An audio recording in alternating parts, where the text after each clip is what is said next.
Coming to you from sunny Orlando, Florida. Welcome to the Paperstac podcast, where we cover current topics in the note industry, give you tactics for your note business, and talk with industry leaders to make you a better note investor. And now, your hosts, Brett Berkey and Rick Allen. Hello, and welcome to another episode of the Paperstac podcast. We are here with Alex Graba at the Note Expo 2023, and we're doing another one in the series for the My First Note.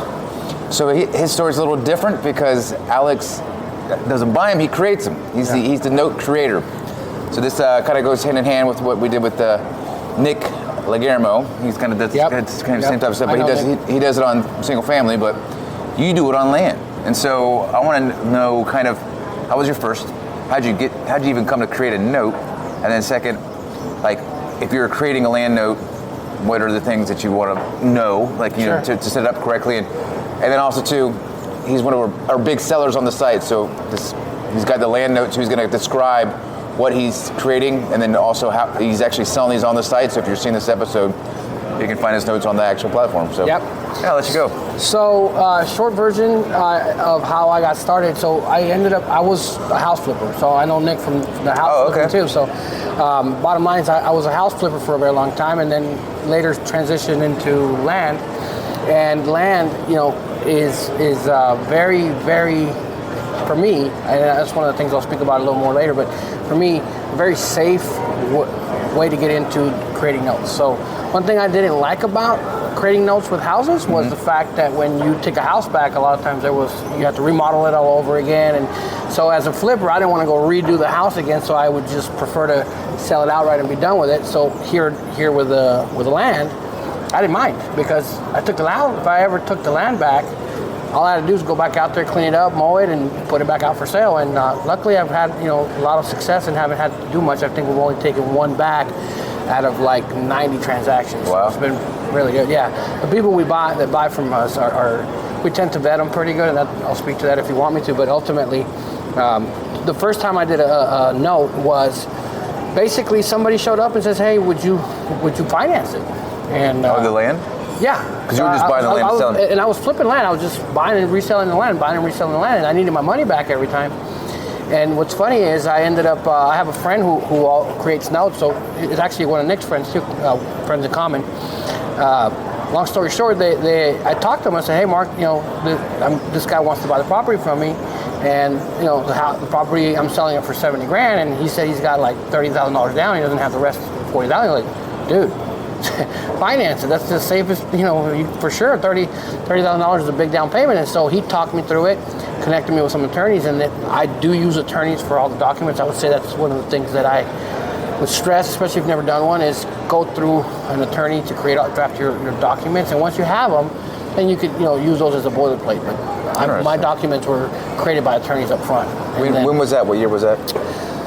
Man, it was COVID. Wow. Yeah, before that, I was doing houses, and the house market crashed. Right when COVID happened, we all thought the world was going to end. So I got out of the houses as fast as I could, and I ended up having a few that I ended up selling afterwards. But I was like, man, I got to pivot. I got to get into something. And so my friend that was doing land, he was still selling, and so that's like I got into land through that, and I had success. I mean, another thing too is understanding the market. So I am my own I am a consumer of my own product. So I'm, for me, it's real easy to sell the land because I live on 2 acres. I have horses. I have a construction company, or had a construction company, and so what I sell is 2 to 5 acre tracts with no restrictions. So you can put a house, you can put your shop in the back, or barn. You can put horses, cattle. We're in Texas, so a lot of my houses, cattle's a normal thing down here, right? Yeah. Cows and chickens. So I was a consumer of the product, so I understood it, I knew how to sell it, and so it was real easy. The challenge was, banks don't do a lot of financing for land, so that's where also seller financing got really interesting. My biggest fear was selling the note. Oh, yeah? Yeah, selling the note, and so when I came across Paperstac, I was like, well, let me give these guys a shot. I had sold a few notes, so before I went on Paperstac, I sold a few notes through private investors, and that works, still works. But I need a little more velocity because, we were looking last night, I think I did 30 deals a year ago. And so I needed more velocity. My private lenders or private investors couldn't consume that product at that rate. Yeah. And so that's when I tried, Paperstac. I came across it. I think it was on Facebook. Oh yeah. Yeah. I think it was a podcast just like this, or you and Rick talking. And so it's like, well, let me give these guys a shot. And so I put it up there, and man, it was easy putting it up there. I mean, it was a little bit of a learning curve, but I think if you're pretty techie, you can figure it out. And at the end of the day, if you know about notes and you know what the questions are, and you know where to get the answers to it, you just upload your note and bring off to the races, huh? Yeah. Yeah, I remember before I knew you, I'd see them come across. I'm like, this guy's selling everything. You sell everything. I've got everything sold. Yeah. So one of the things about it is I learned, and we were talking about this last night. In my ignorance, I went to YouTube University, right? So because the product that I was creating was different than every other house seller, and so the land was a little bit different, and kind of I was on an island where I didn't really have a whole lot of people that did that.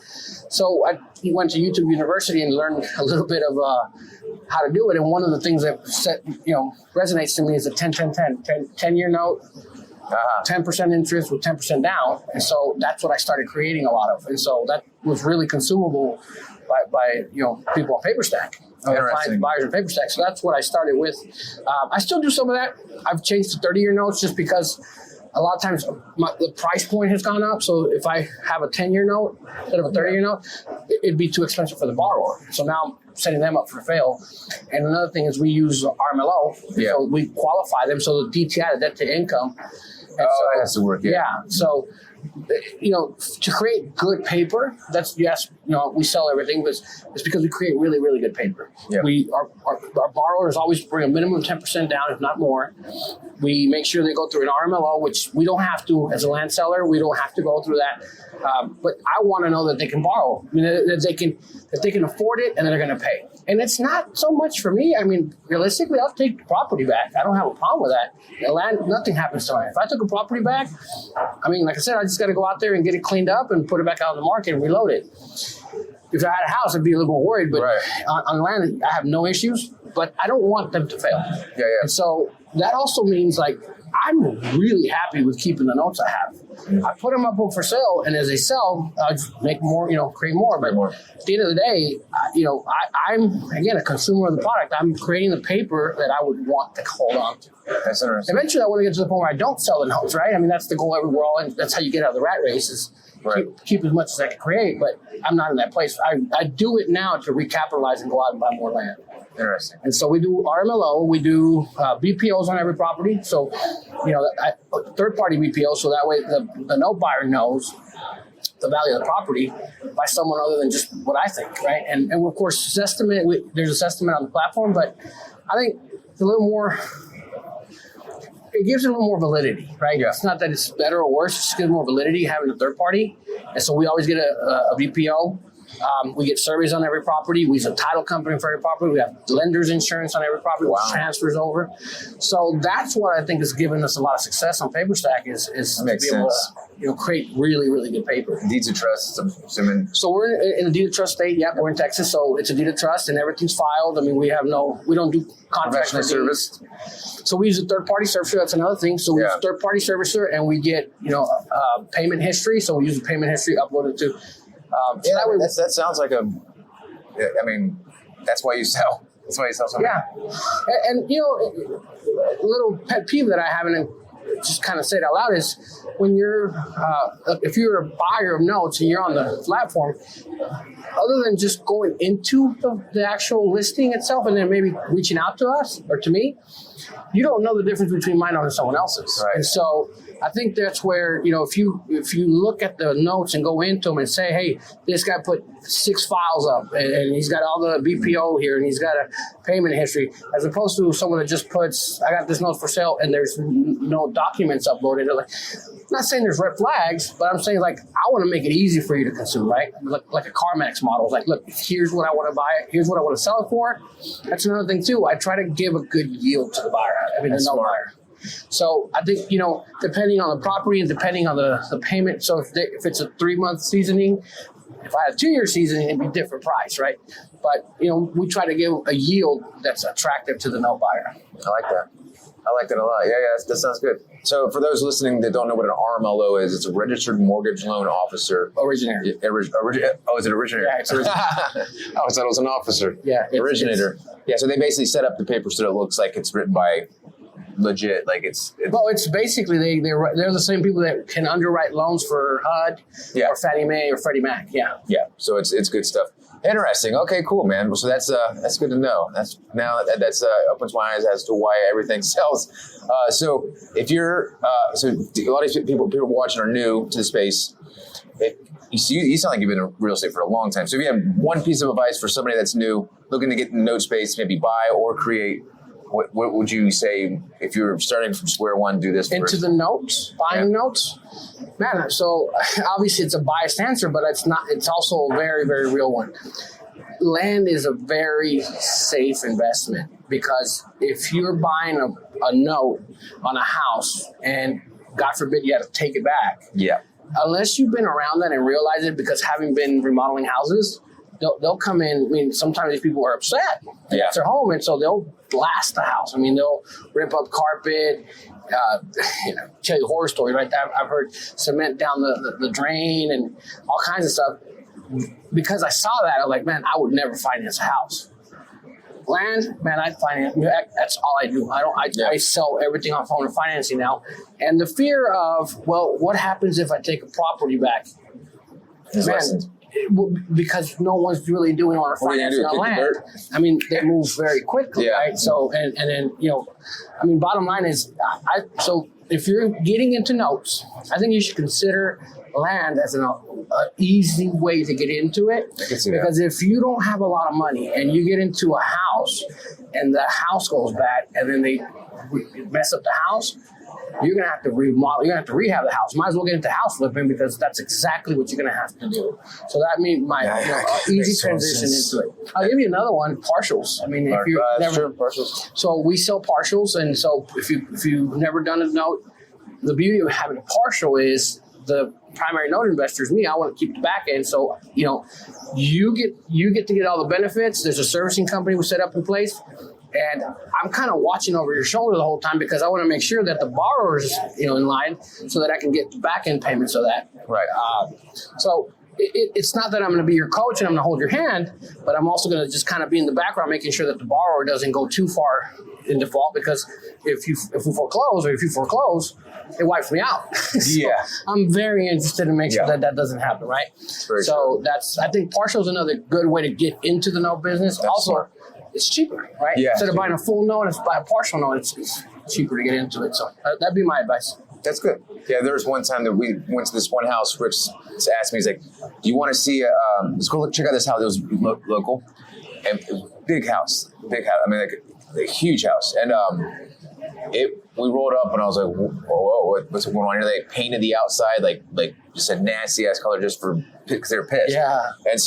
And then the windows were all black, and we opened the front door, and there was a pentagram on and candles and like pictures of kids. What the hell did we just walk into, Rick?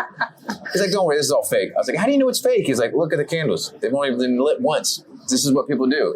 They made everything black, and they put painted everything on the floor black, and then they put cement down the toilet, down the jacuzzi." That's what I mean. And they the worst part, I was like, this house, they cut the trusses.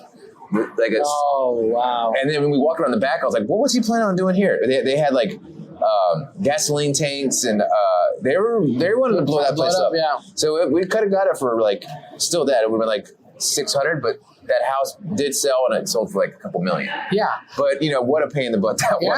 Yeah. And I mean, the bottom line is that same sentiment is on a $30,000 house.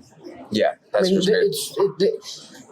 they feel powerless, and that's the only way they have to release their fear or their anger. Thank you. All right, then. Well, that one wraps up this one Paperstac podcast for My First Notes.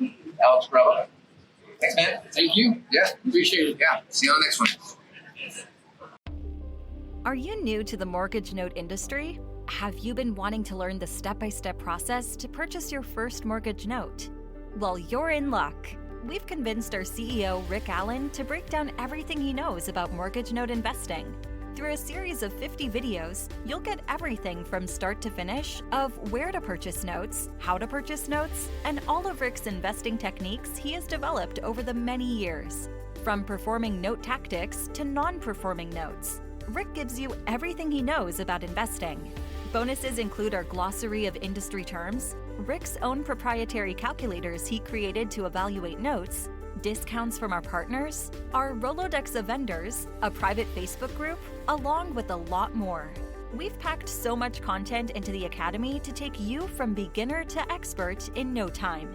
To learn more about the Academy, go to academy.paperstac.com/welcome. Again, that is academy.paperstac.com/welcome.